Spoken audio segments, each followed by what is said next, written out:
Hi and welcome. Thanks for watching our next AuCom Tech Talk. Today I'm going to tell you something about our medium voltage start drive solution called MVH2.0S.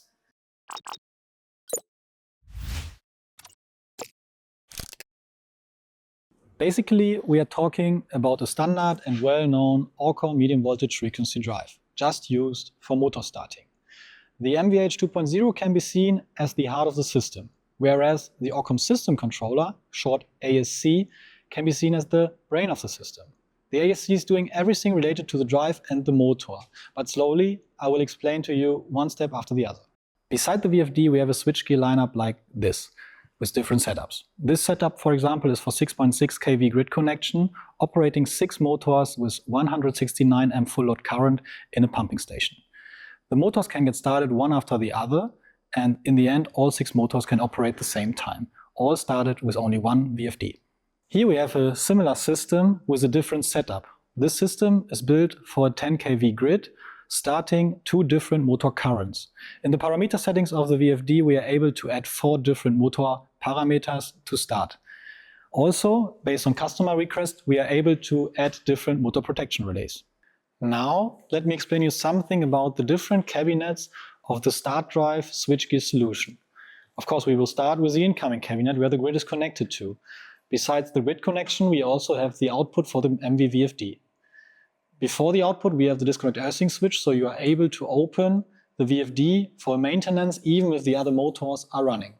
Besides the incoming cabinet, we have the reactor cabinet. Here, the VFD out cable is connected to another disconnect earthing switch. This disconnect earthing switch is isolating the secondary side of the MV-VFD. So in total, both sides of the MV-VFD are disconnected and isolated from the operating system for maintenance or whatever is required. The reactor on the bottom of the cabinet is providing an inductance during starting the motor with a VFD. If you don't want to start, if you want to operate the motor via the VFD for a longer time, you can easily bypass the reactor while closing the medium voltage contactor. The motor connection cabinets are all the same. On the low voltage section, they are equipped with a 7-inch HMI for controlling by touch screen and with a motor protection relay, as well as an emergency stop button. Looking to the inside of the cabinet, we see on the bottom the starting bus, which is connected to the medium voltage VFD. And on the back side of the cabinet, the main bus bar, which is connected to the grid. Looking on the side, we can also talk about the dimensions. The overall system has a depth of 1,600 mm and a height of 2,200 mm.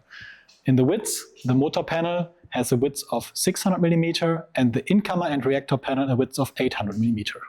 To understand the operation, I might need to explain first how the system is doing the magic for only one motor. While looking on the HMI, we can select bypass mode for this motor start. Press start and the ASC is switching the motor connection straight to the VFD. The VFD is starting the motor up to the grid frequency and synchronized to have an equal sine wave in frequency and voltage. If this synchronization is done, the ASC is adding the bypass contactor. The VFD and grid are operating the motor for a short time in parallel. The VFD immediately detects the current drop and is stopping to trigger the transistors. The motor now is operating direct online. As soon as the VFD in VFD ready status again, we can start the next motor on the same way. In addition, one of the motors can also be controlled by the VFD as long as no other motor need to get started in the same time. This start drive switchgear solution is covering the LSC1 requirement. If you are looking for the LSC2B requirement, feel free to ask. We also have it in our standard portfolio available. You are looking for more reliability or more redundancy, also there we have the options. We can, for example, add a second VFD or also find a cross-link between the systems. Thanks for watching and feel free to join us on our social media accounts.